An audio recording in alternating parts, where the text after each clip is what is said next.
Some houses want to be left alone. Ours wanted more than that. It wanted blood.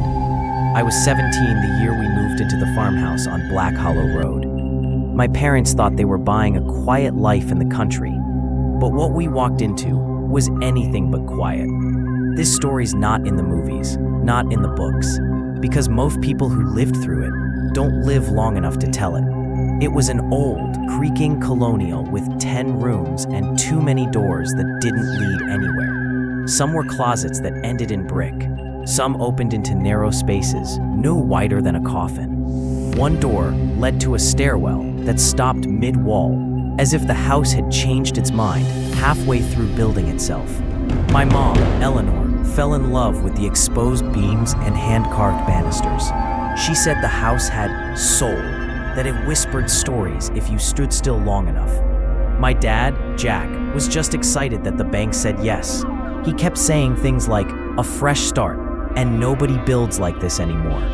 We wanted to believe him. We tried. We moved in on a gray morning in February. The sky was smeared with clouds, and the wind made the shutters groan. It felt like the whole landscape was holding its breath. By sunset, things were already wrong. My little sister Maisie found a doll in the attic wrapped in lace and twine. It had no eyes, just sewn black X's. She said it was waiting for her, that it knew she was coming.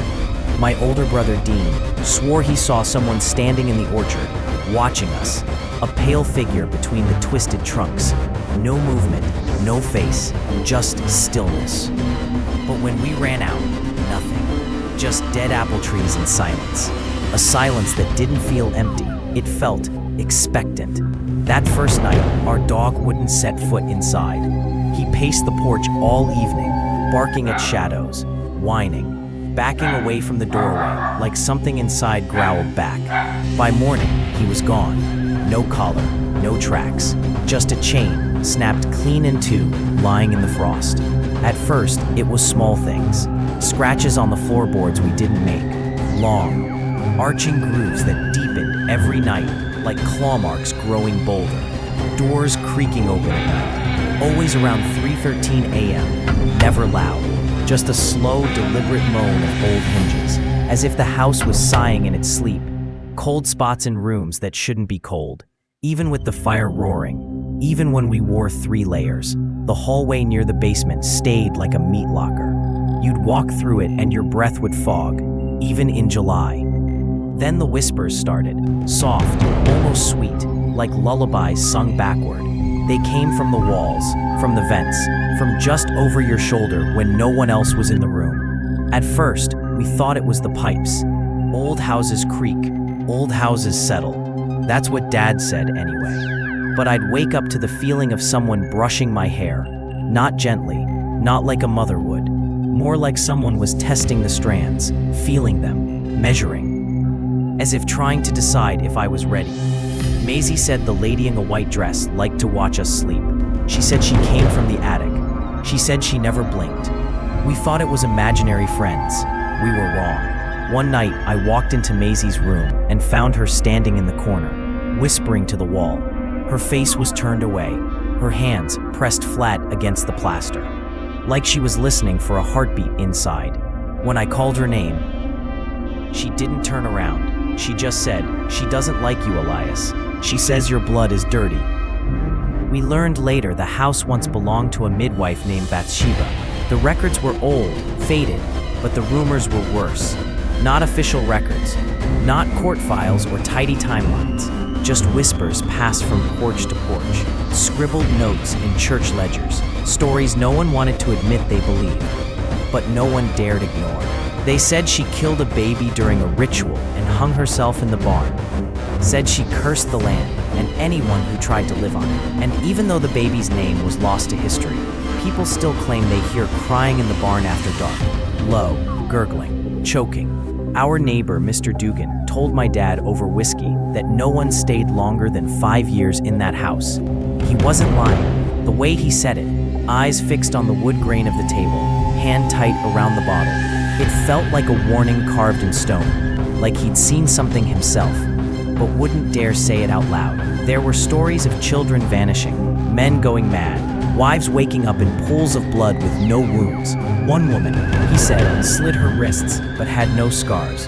Another walked barefoot into the river in January and didn't freeze. Just stood there, staring back at the house. Mom thought it was just superstition until she started sleepwalking. And not just gentle pacing. I mean full-on trance states. We'd find her outside at 2 a.m., barefoot in the snow, whispering names none of us recognized. Once she stood at the well for 3 hours, eyes open but empty, like she was waiting for something or someone. It began with scratches on her arms, small at first, like bug bites, then long and deep, red welts that looked too deliberate to be accidental. She said she'd been dreaming of someone pulling her down through the floor. She described it like drowning in wood, like arms reaching through the cracks to drag her beneath the boards. Every morning, more bruises, circular, unnatural, as if fingers had clamped down and wouldn't let go. Every night, the nightmares got worse. She'd scream names in her sleep, names that didn't belong to us, names that felt ancient, rot. She'd claw at the headboard, eyes wide, mouth open, as if she were choking on smoke. She stopped cooking, stopped laughing, started talking to herself. Long conversations with no one there, hands twitching like she was holding something we couldn't see. Sometimes I'd catch her staring at a wall, smiling. Other times she'd flinch from her own reflection, like she didn't recognize the person looking back. One night, I woke up to her standing over my bed, holding a pair of scissors. Her nightgown was soaked, not with sweat, with something thick, dark, and her eyes were vacant, hollow, but her hands were steady. I had to cut her out. She whispered, "She's inside me. She's wearing my face." I couldn't move, couldn't breathe. I just lay there, as her hand trembled. Dad locked her in the guest room that night. But in the morning, all the mirrors were shattered, and "Get Out" was carved into every door in the house, even the inside of the refrigerator, even the bathroom mirror, written backward, so you'd only see it if you looked directly into it. The house wasn't haunted, it was hungry. It wanted my mother. It wanted us all. Dean started bleeding from his nose every time he walked past the cellar. At first, just a trickle, then gushes, dark, thick, as if the air in that space pressed into his skull and forced something out. Maisie drew pictures of a woman with no eyes, her mouth sewn shut. She used crayons, but only black. Black for the hair, black for the skin, black for the stitched lips, black for the sky. She taped one of the drawings to her headboard and whispered goodnight to it. But the worst moment? When I watched my mom float. I'm not exaggerating. We were all there, in the living room. Mom was in the middle of telling us she'd been hearing voices coming from the chimney, that they told her she was chosen, marked. When her body seized, she rose from the ground in front of us, bones crackling, her eyes rolled back, and she screamed a name that none of us recognized. "She is mine," Bathsheba claims her. Her voice wasn't hers, it had layers, echoes, as if something ancient and wet was speaking through her throat. Then she slammed into the wall, so hard, she cracked the plaster. The force shook a painting off its hook. Books toppled. Maisie started screaming and covered her ears. Dean ran to Mom, but the second he touched her, his hand burned. We thought she died. Her limbs were twisted, her mouth still open mid-scream. We were wrong again. She blinked, sat up, and laughed like she didn't remember a thing. My dad brought a priest, Father Leary. He was young, nervous, said he didn't do exorcisms, but agreed to bless the house. He walked through the front door, holding a worn Bible, a brass cross, and a bottle of holy water. Said he'd read Psalm 91 in every room, then bless each doorway. I remember his hands trembling when he touched the doorknob. He never made it to the second floor. We found him in the hallway, his hands blistered, eyes bleeding.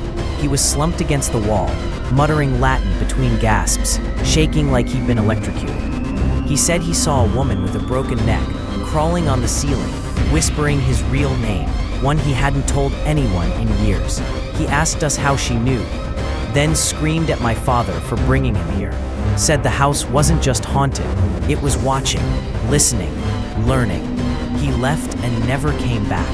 That night, we heard footsteps overhead all night long, heavy, dragging steps. like someone limping barefoot from one end of the attic to the other. Even though we all slept downstairs, together, holding hands, none of us closed our eyes, not even Maisie, because every time we blinked, we saw her. The final days were the worst, not just in what happened, but in how fast everything unraveled. Time stopped feeling real. We didn't sleep. We didn't eat. We just existed, eyes wide, hearts tight, waiting for something to snap. Maisie stopped talking completely. She just stared at the fireplace, mouthing something no one could hear. She wouldn't blink, wouldn't respond. If you tried to move her, she'd hiss like a cornered animal. We thought she was in shock, but later, I'd swear, she wasn't mouthing words. She was mouthing names.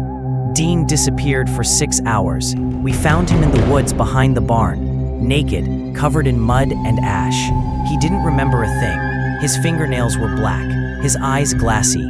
He was mumbling about digging her up and giving her back her mouth. We never found out who her was. We didn't ask, and Mom tried to kill herself. She stood at the top of the stairs, eyes glassy, and whispered. She told me what it would feel like to fall. She said it would taste like freedom. Her hands were trembling, but her voice, calm, like she was reading a bedtime story. There was a dead silence in the house, the kind that swallows breath. Then, but before she jumped, she screamed, a blood-curdling scream, one I didn't know a human could make, and whatever was in her face vanished, like it had been pulled out. Her shoulders slumped. She collapsed. That's when we knew. It wasn't just haunting us. It was trying to become us, to wear us like costumes, to live again in our skin. Dad set the house on fire. He didn't say a word, just grabbed the gas can from the shed and walked in like a man going to war. It was the only way. He didn't even say goodbye. We waited in the truck while he walked in with a can of gasoline and a box of matches. He lit every room, the living room, the nursery, the cellar. He moved through the house like he knew exactly where it was hiding, like it was a thing with a heartbeat, and he was stabbing it in the chest. The house didn't go quietly. As the flames rose, we heard screams from every wall, screams in different voices, women, children, even our own, like it was mimicking us, mocking us, trying to make us come back inside. At one point, I swear I heard my own voice, crying for help, but I was sitting right there in the truck, frozen, shaking, and then silence, except for the sound of burning wood and one soft lullaby carried on the smoke. It drifted like a memory you didn't know you had, sad, slow, almost maternal. Maisie hummed it, said the lady taught it to her, said she'd always be with us.